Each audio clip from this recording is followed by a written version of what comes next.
We welcome this opportunity provided for discussing our foreign policy and also the working of the Ministry of External Affairs. A truncated discussion took place in the other house yesterday. We look forward to a fuller debate here, as he was good enough in his statesman-like manner. Since 1947, there has been a broad national consensus on our foreign policy, not only in this house, not only in Parliament, but in the country as a whole. This does not mean that we have been following a static or inactive foreign policy, because unless any foreign policy establishment keeps itself abreast of the dynamics of international life, the ever-changing dynamics of international life, and objectively analyze them, it is likely to fall behind times and will not be able to meet the challenges of the present day world. As he observed, radical changes have taken place in the international scene in the last 2 years or so.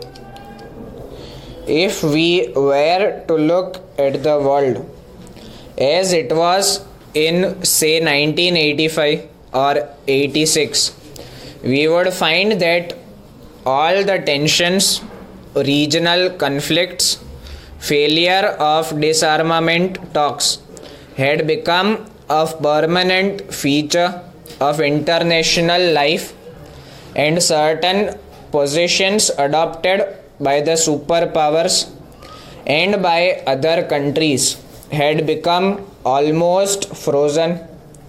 There was a reflex response to any particular given situation. Now we find that in the last 2.5 years, there has been unrecognizable, almost inconceivable change in the international scene.